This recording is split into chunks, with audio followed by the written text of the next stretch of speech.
Thank you. It's great to be talking on this subject and to be participating in this conference.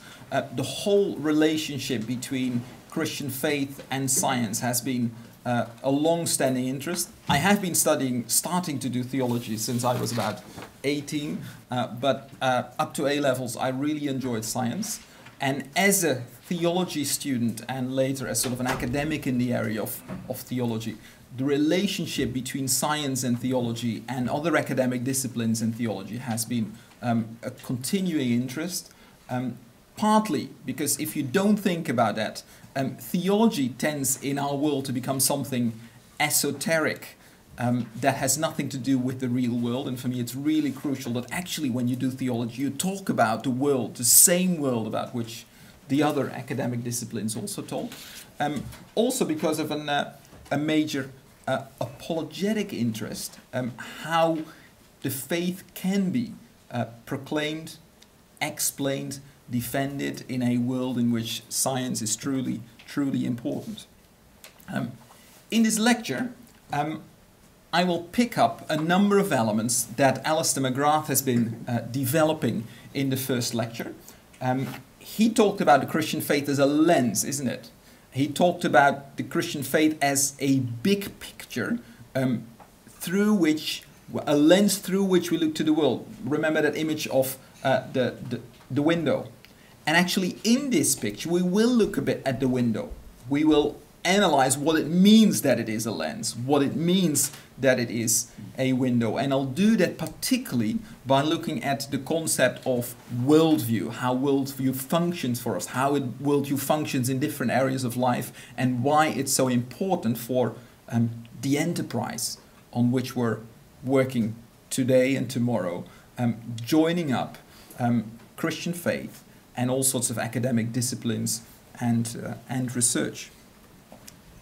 I'd like to start with some sort of more general reflections about the importance of worldview, how we look at things and how that influences how we live and how we do research. Think first of all about a number of examples that come up in daily life that might influence academic reflections, but that are first of all part of our daily lives. You can live in society and live your own life as if the individual is the prime reality, and as if, as in many reflections in the West, society mainly exists for the benefit of the individual and as a collection of individuals. Your life is going to be very different if it's shaped that way than when you see the community as primary, and when the individuals have a function primarily in relation to the community and have their value as part of a community. I've lived for many years in Africa. Same would be true for Japan, for example, where questions about self-worth would be very different than they're here. One of the interesting things is if you do psychology, a major question we say everyone needs at an early age to develop a sense of individual self-worth. And that seems to be a primary aspect of psychological health. In societies that are much more communitarian, it doesn't work in the same way because the identity works differently. Second example. How do you look at marriage?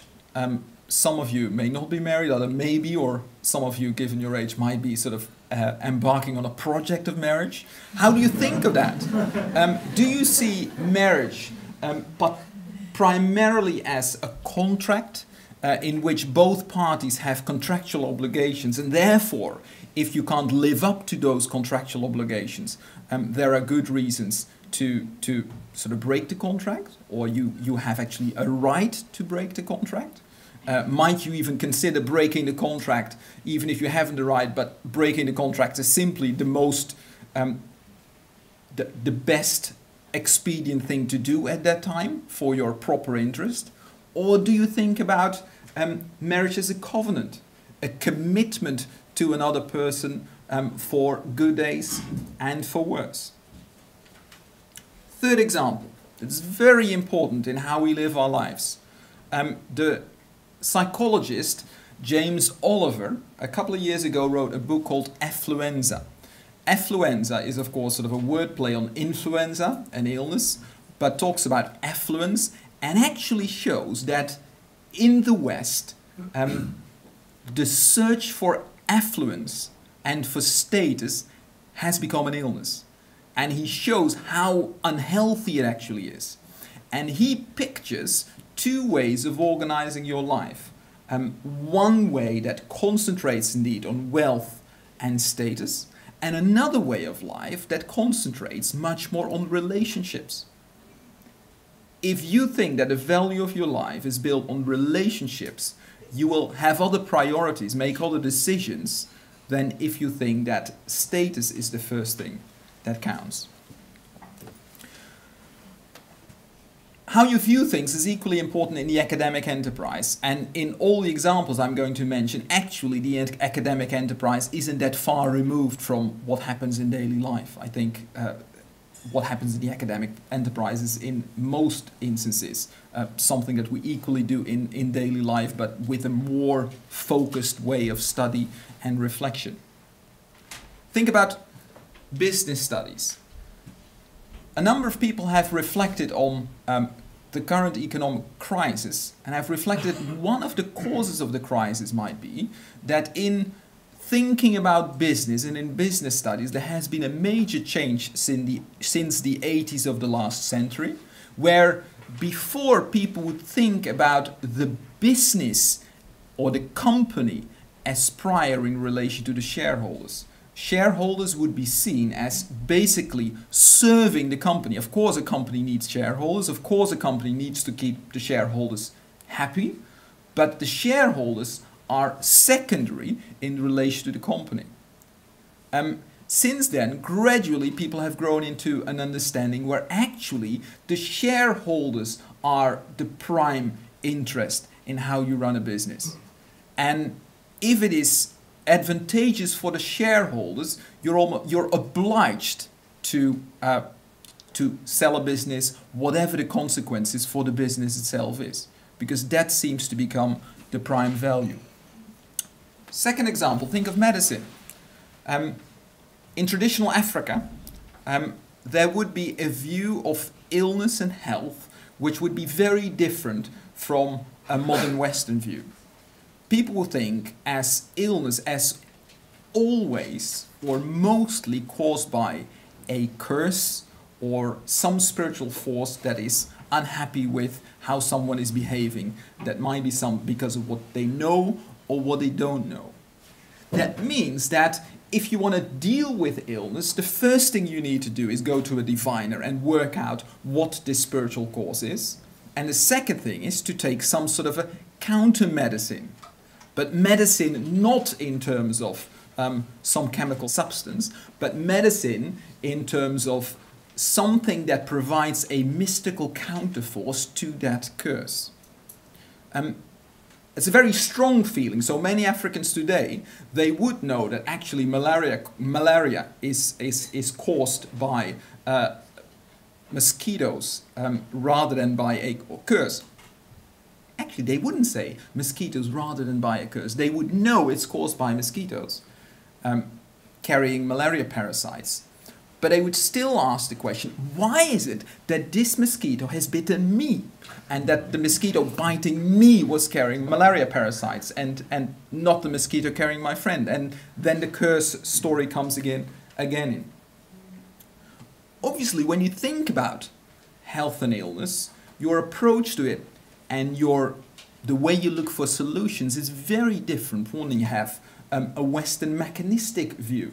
The way it's developed since the Enlightenment, where the body is basically seen as a mechanism, and if this machine isn't working properly, you try to work out which bit doesn't work properly, and you either exchange it, or you add some lubricant, or whatever you need to make your body work well. Nowadays, in medicine, many people have a much more holistic view, where the body is not seen just as a mechanism, but as a psychosomatic unity. which makes that people ask quite different questions in medicine than 30 or 50 years ago. Raises quite interesting questions for Christians and a Christian worldview, for example. Christians would go, I think, generally with a holistic worldview, knowing that we're a unity created by God. But they would want to ask, for health, are only psychological factors important, or might spiritual factors be important also? And if they are important, how do we consider these and how would you relate them to these other factors? Spiritual factors often can't be taken into account. A Dutch psychiatrist and philosopher, Gerrit Glas, once noted that in psychiatry, for example, when someone hears voices, that is, voices that do not come from someone who can be identified as a person present in the room, it is always seen as a sign of psychiatric illness. He says, strangely enough, many people who hear voices have no other signs of psychiatric illness. But the system tells us that it must be a sign of psychiatric illness because there's no other reasons for which you could hear voices. That was medicine. Think about how worldview plays into cultural anthropology. In cultural anthropology, there's a major tension between more idealistic approaches and more materialistic approaches. And in the context of anthropology, that would mean approaches that see ideas, and therefore also worldview, as primary to a culture. If you want to understand a culture, you want to understand what its basic ideas are. And the material side of the culture, its tools, also its social structure, its language, are basically seen as an expression of the foundational idea of the culture. That is what you want to understand. There's also a more materialistic approach related to historic materialism, for example, in the Marxist tradition, which sees the material circumstances of the culture as the primary driving force. And those determine the ideas. And if material circumstances change, ideas will change. Probably there's an influence in both directions. In the West, for example, the conception of time has changed considerably with the introduction of the watch. You cannot think about time the way we do now before you carry watches. But on the other hand, worldviews are very strong, ideas are very strong, and people can interpret, as Alistair McGrath has shown, different realities and live with different material realities in very different ways. As I indicated earlier in this example of how you interpret even knowing a malaria parasite has bitten you and has given you an illness. Final example I'd like to mention from the academic enterprise is from philosophy, particularly the area of epistemology. How do you think about knowledge and how do you define true knowledge? In current discussions, there are two basic approaches that are at loggerheads almost. On the one side, you have a position or an approach. It's not just a position, it's a fundamental approach, which we call internalism, which tries to understand knowledge in relation to what is internal to the mind. And the reason people are internalists is that if you are a Cartesian, for example, a follower of Descartes, or at least you share that basic worldview, the only thing you can be sure about is what happens in your mind. And you start with what happens in your mind, and then you try to build bridges to the outside world. The problem is that that never can be done. You can never be sure about the outside world. And a thought experiment that people often use in epistemology is to think about a brain in a vat. You know, within my mind, I might at this moment think that I'm teaching to a group of graduate students. But it might, of course, be that I'm not teaching. I am a brain in a vat in a laboratory. And in this laboratory, a couple of people or potentially not people, but Martians from Mars are doing experiments on me and are trying to create a situation in which I'm thinking through electrodes that are put on this brain that I'm teaching. This is all fake. Yeah? If you're an internalist, it's really very hard to answer that question. That is why other people are externalist. An externalist would say, if you want to understand human knowledge, you need to think about what is external to the mind. You need to think about, for example, how sense experience works and how the data of sense experience enter into my mind. The difficulty, of course, is that you then need to deal with areas that you can't control. The only thing I can think I can control is what happens in my mind. So from here, I think we have seen from examples both from sort of daily life and examples from the academic enterprise, we've seen how important worldview is, the way we look at the world. And I'd like to give at least a working definition for us what worldview is. There's many ways you can define it, and I pick up a fairly simple definition of Albert Wolters. Proud to say it's someone from Dutch descent in North America, who wrote a book on worldview called Creation Regained, and he defines worldview as the comprehensive framework of one's basic belief about things. Let me point to a couple of characteristics of this definition. First, it talks about things. It's very general. Because the moment you say something more specific about what your worldview is about, you often choose already for a worldview. You know, if it would concentrate on the material world, for example, you would exclude those worldviews that would think about a material world as a secondary reality or even Maya appearance. When we talk about worldview, we talk about basic beliefs, fundamental beliefs, not all the details of how we fill out our lives. And we talk about a comprehensive framework. Our fundamental beliefs do in some way cohere and relate to each other. If I believe that this world is Maya, appearance, that's often related with the concept that the aim of my life does not rest in this world, but in a world beyond. If I believe that the aim of my life is within this world, I need to have, of course, a different understanding of reality.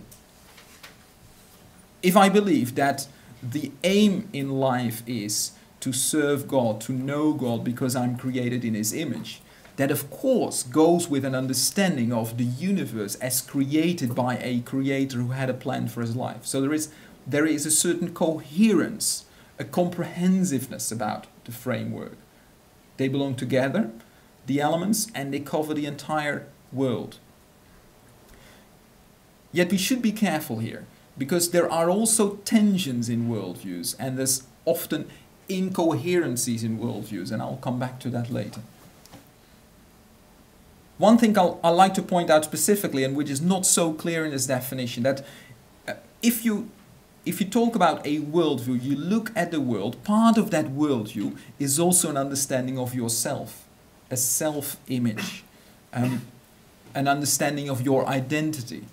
Because we are part of the world, but also when looking to the world, that reflects back on ourselves. It's a sort of a mirror in which we see who we ourselves are. If, for example, I look at the world and I understand the world basically as a completely random development with no design to it, then my own existence should be understood in relation to it. So that's defining worldview. I'd like to sharpen that basic definition of Al Wolters a bit by looking at how it relates to some closely related concept. Let's start with culture. Culture is a much wider concept than worldview. Worldview we often use as the basic framework. Culture I use here in a very wide sense of everything the human being does with nature. That is how we structure our communities, it's our tools, it's our art, it's our language. All those things are our culture. A worldview is often reflected in a culture. If you believe that in your worldview that human life is about the survival of the fittest, then your culture will reflect that. If you believe in your worldview that the human being basically is at the mercy of a world which he cannot control, then your culture will reflect that. There's a close relationship between the two. On the other hand, a single worldview can often be expressed in different cultural contexts and in different cultural forms. So Marxism could be understood as a basic worldview, but Leninist Marxism is different from urban forms of Marxism, is different from even more rural forms of Marxism in Maoism, for example. So they're related, but there is no one-to-one relationship. The same would be true for Christianity, for example, as a worldview. This also shows that we need to make a distinction between worldview and world picture. In German, Weltbild und Weltanschauung. And partly it's just a question of how we define it in order to work well with it. And I would like to define them in a way where worldview is your basic outlook on life, world picture is indeed how you picture it. And in a way, different pictures may change with your worldview not changing. In major parts of scripture, for example, people had the world picture of the world as a three-layer universe. Think about Exodus 20. You shouldn't make an image, a graven image of what is above the world, on the world, and under the earth. Yeah? So there are three layers. That's sort of a Middle Eastern cosmology of the time. The fact that the world is created by a creator God who had a good plan with it is not necessarily linked up with this world picture. And when the world became to be understood in sort of a heliocentric universe, or first as a round sphere, and then from a round sphere to a heliocentric universe, later potentially into with a Big Bang theory, you have different pictures of the world that do not necessarily change your worldview. And one of the challenges, of course, we need to work out is, does a certain change in world picture necessarily imply a change in worldview or not? If you can no longer believe that the mind can exist separately from the brain, for example, does that have major changes for your Christian worldview, or doesn't it? So that's about worldview and world picture. Worldview is a basic framework. In that sense, it's linked to philosophy and worldview studies, which in certain universities is a branch of philosophy. But philosophy and worldview studies will often go in much more detail than this basic framework that all of us have. The Christian worldview is obviously closely related to what we might call Christian doctrine, the Christian teaching of the church. Yet Christian doctrine often sort of concentrates on God as a savior, God as Lord, and his relationship with us. Worldview is a more encompassing phenomenon, and there might be areas that we do not directly teach about in thinking about in Christian doctrine and in the church, yet that if you want to develop a comprehensive framework to look at the world, you need to develop.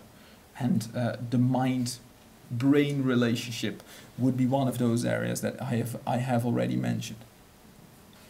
So that's a concept of worldview as I intended to use it, and it's a fairly broad category still. In order to understand it sort of still a bit better, I'd like to sketch very fast the development of the concept. And sketching the development of the concept will help us, in the first instance, to understand what use it has been put to. Actually, the notion of worldview has been used for very different reasons. Secondly, also, that there are different understandings of worldview, some of which are more compatible with the Christian faith than others. The understanding of worldview is first developed in idealist philosophy. And for idealist philosophy, it was very helpful because it seems to relate, it expresses well the idea that the mind has a central role in shaping the world in which we live. It was later used in the philosophy of science. Some of you may have studied Thomas Kuhn, The Structure of Scientific Revolutions, who analyzes historically and sociologically scientific revolutions and says that in scientific revolutions people move through paradigm shifts and they change their basic way of looking at the world. And someone doing science with an Aristotelian worldview does science very different from a Newtonian perspective or from an Einsteinian perspective. Let me just point to Polanyi because Thomas Kuhn interprets it, and particularly radical Kuhnians coming after Thomas Kuhn interprets it in a very relativist way, as if science can basically be explained by describing the sociological processes that give rise to it.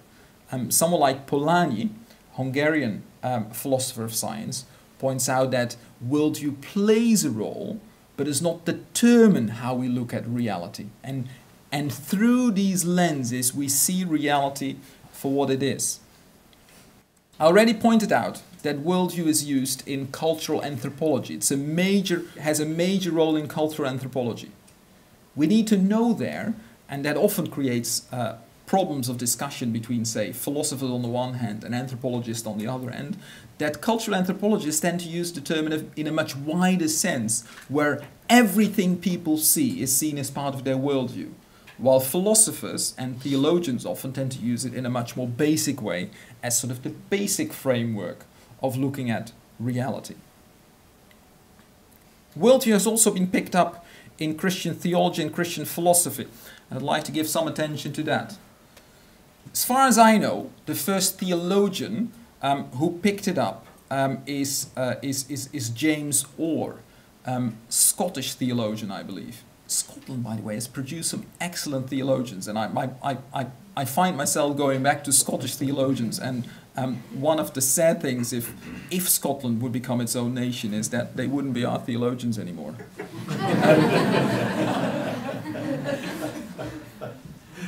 James Orr wrote a book, The Christian View of God and the World, centering on the Incarnation. He discovered that worldview was actually a very useful tool to analyze how the Christian faith related to other worldviews, and particularly to the modern worldview of his time. And it helped him also apologetically, because he said, you cannot discuss individual bits out of your worldview if you don't discuss the entire worldview. He would say, for example, in relation to a mechanistic universe, you can't simply discuss the tiny question whether miracles are possible if you don't see the whole worldview background that determines how you discuss these things. A quote: "The opposition which Christianity has to encounter is no longer confined." He actually analyzes a move from the Middle Ages, where everyone would have a Christian worldview, and the modern times. The opposition is no longer confined to special doctrines or points of supposed conflict with the natural sciences, but extends to the whole manner of conceiving the world and of man's place in it, the manner of conceiving the entire system of things, natural and moral, of which it forms a part. It is no longer an opposition of detail, but of principle. So he said, if you discuss details without seeing the worldview in the background, you're not discussing what the issue really is about. The notion of worldview was then picked up by Abraham Kuyper, among other places in a book on Calvinism, which was a lecture series that he gave at Princeton. And Kuyper brought a new element into it when he said that the worldview expresses a kind of consciousness, a basic orientation in life. And he particularly makes a distinction between a a regenerate person and an unregenerate person automatically having different worldviews, because if you are regenerate, he would say, you have the experience of God changing you, and therefore you will have another worldview, another outlook on life. And therefore he says there's necessarily an antithesis, an opposition between the Christian worldview and other worldviews. Kuyper saw the relevance of worldview not just for science, an area that James Orr developed. He says this is important for all areas of life. And Kuyper was an organization builder. He started a university, a political party, a newspaper, and his idea was that the Christian worldview, the Christian faith, should influence all areas of life, and therefore you need to do everything out of this particularly Christian perspective. A last Christian author I'd like to mention here is Nicholas Wolterstorff, philosopher from not Notre Dame, but before from Calvin College. Actually, all these people have been quite strongly influenced by the Reformed tradition. Just point to this interesting title of his book, Reason Within the Bounds of Religion. That title is a conscious wordplay on a book of Immanuel Kant, which expressed the more modern worldview, which talks about religion within the bounds of reason. So for Kant, reason is primary, reason is worldview neutral. And then you give religion a place in as far as reason allows. So it's reason that is ready, willing to recognize its own boundaries, and then give a place to religion. And Nick Wolterstorff says, no, in fact, how we think about reason is already determined by our worldview. The confidence we have in reason, and for what areas we have confidence in reason, is dependent on our worldview, is dependent on faith. So rather than reason being primary and giving place to faith, it is faith which is primary, worldview which is primary, and tells us how we should use reason. So Christian philosophers, theologians have been thinking for quite some time on what worldview is. And that actually makes clear that we need to think about worldview in a Christian way. The notion of worldview is itself worldview dependent. That's not a trick way of saying it, but it's something you need to grasp. The notion of worldview is itself worldview dependent. Your worldview decides how you think about what worldview is. And we came already across a number of elements of worldview that are valid from the Christian perspective. James Orr pointed to the comprehensive nature of worldview, isn't it? Kuyper pointed to the role of the heart, how we stand in life, how we relate to God. Areas of sin and regeneration are important for the Christian understanding of worldview. He also pointed to the impact on all aspects of life. There's one element we need to stress, I think, nowadays particularly, that if Christians use the notion of worldview to show the importance of how we look at things, this does not mean that we are relativist, as if all worldviews are equal, and as if there is no reality beyond worldview. That's obviously a tendency in more postmodern approaches to science, as in the radical Kuhnians. That's a tendency in certain forms of cultural anthropology, where actually people would say, how you look at the world, what your lenses are, determines the way the world is. I don't think that goes with the idea of a lens. It's on purpose actually that I put my glasses this way, because now I look through these lenses and actually these glasses work in a way that I don't see you very well if I look through them. I'm one of those classic examples where people start wearing glasses when they hit 40. And I had to go to the ophthalmologist, I think you call them, and they try to give me glasses. And I don't know, most of you may have done that, but you go there and they put on this sort of frame and they put all sorts of different lenses before you. And you have to look at a chart, and then you have to tell when you can see better. Yeah? And at a certain moment, of course, you see best and they have decided what the lenses is you need. The fact that my lenses determine how well I see does not imply that what I see is the product of my lenses.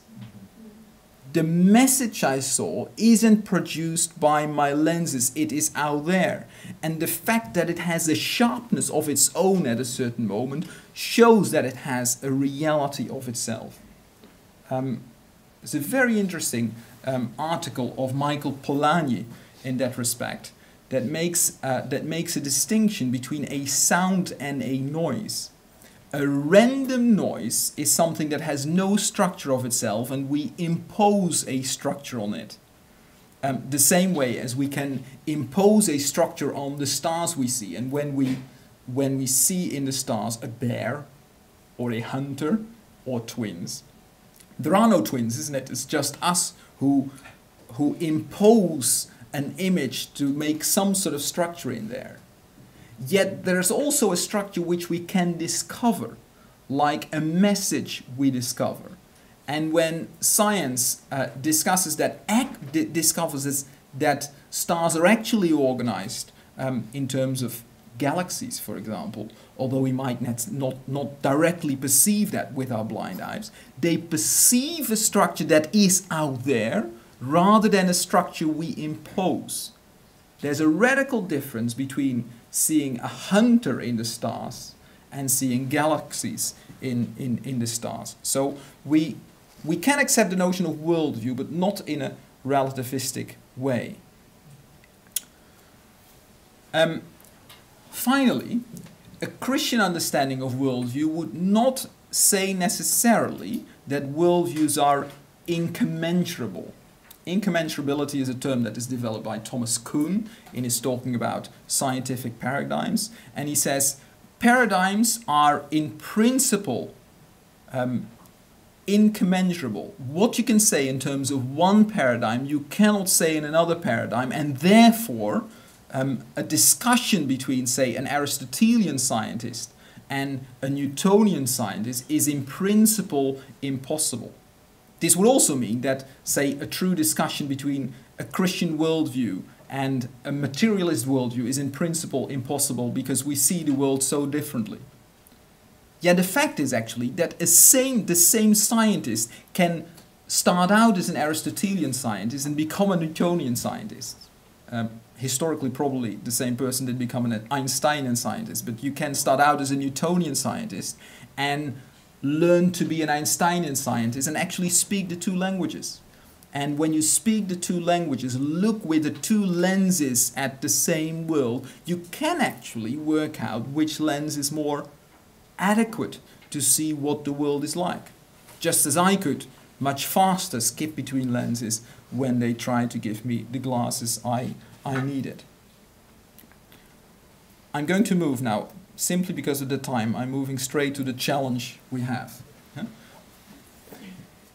If there are different worldviews, and if these worldviews determine how we understand the world, and if actually often there are scientific worldviews that are at loggerheads with elements of the Christian worldview, what is the challenge for us?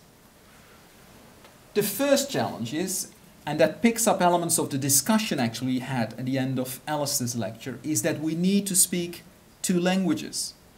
We need to be able to understand the world from a Christian perspective, but we also, and that is part of your academic calling, you need to become conversant in another type of language.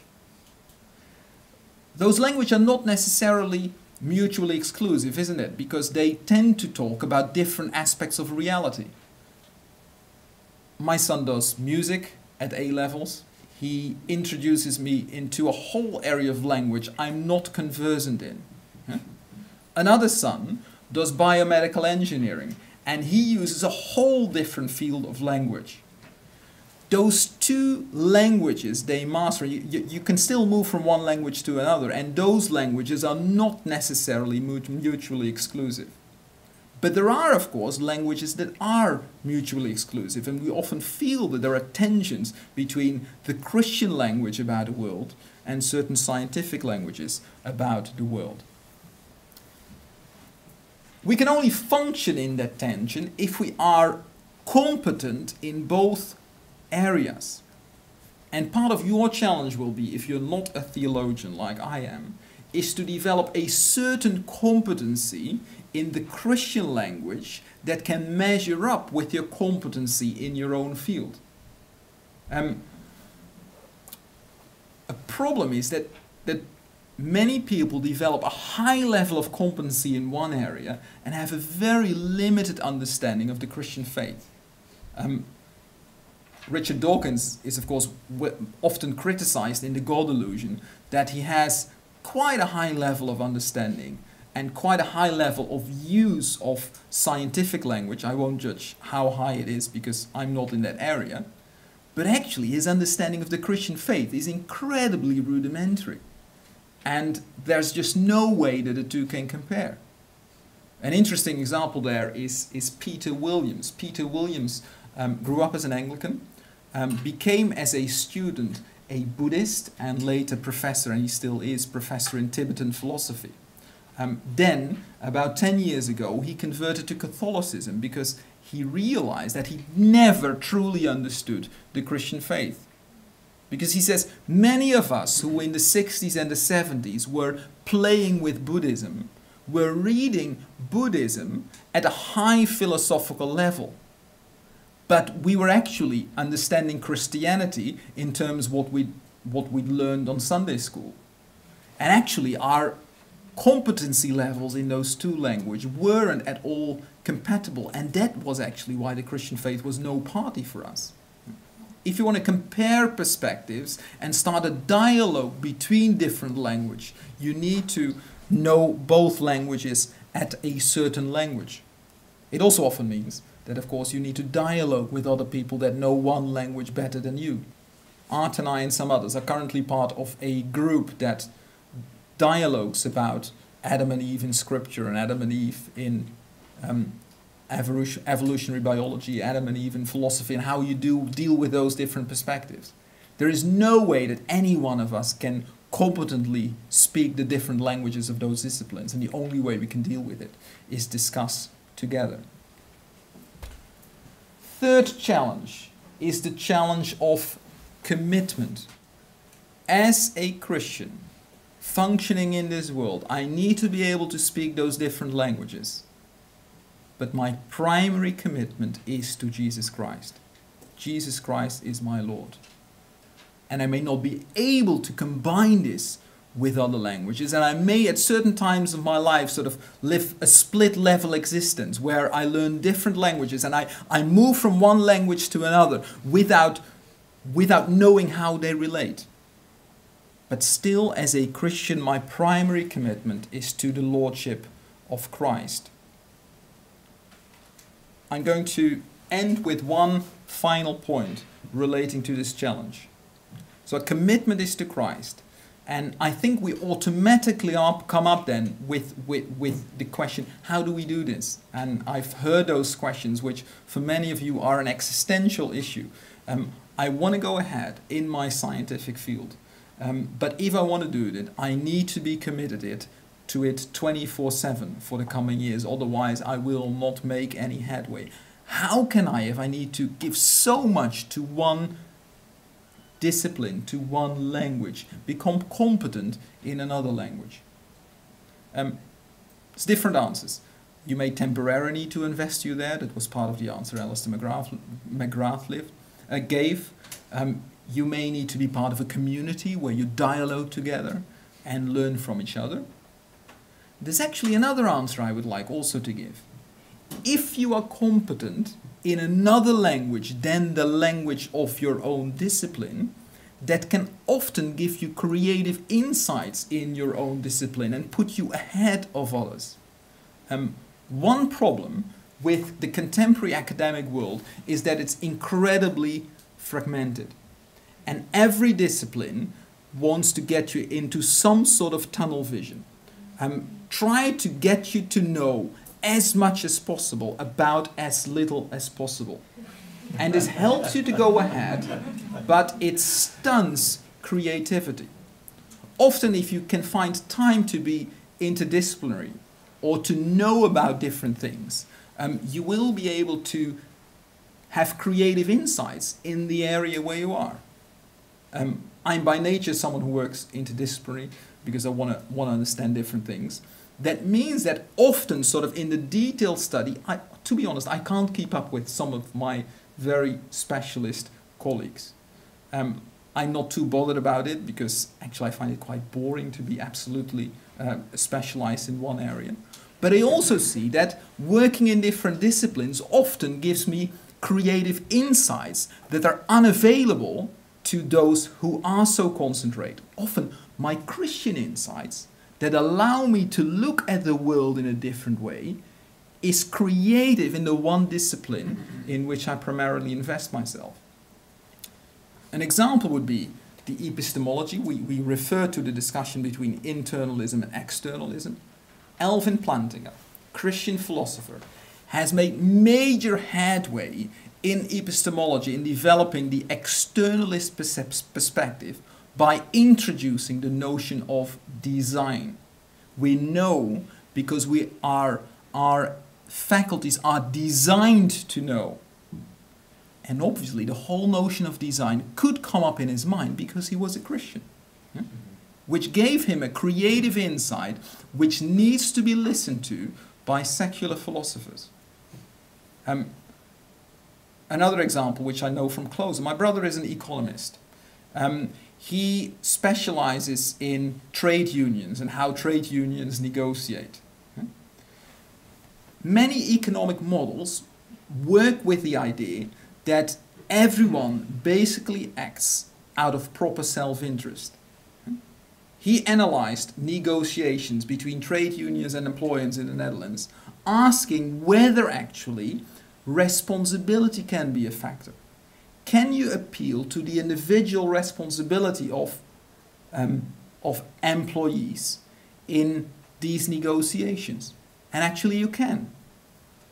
But it was his Christian worldview that led him to ask those questions and saying, we are not simply people always going for a proper self-interest. We are created in the image of God with responsibility, with morality. So I'd like to challenge you to speak these two languages competently, but also to look for ways into which competency in the Christian understanding of the world might lead to creative insights in the area which you're called to study. Thank you.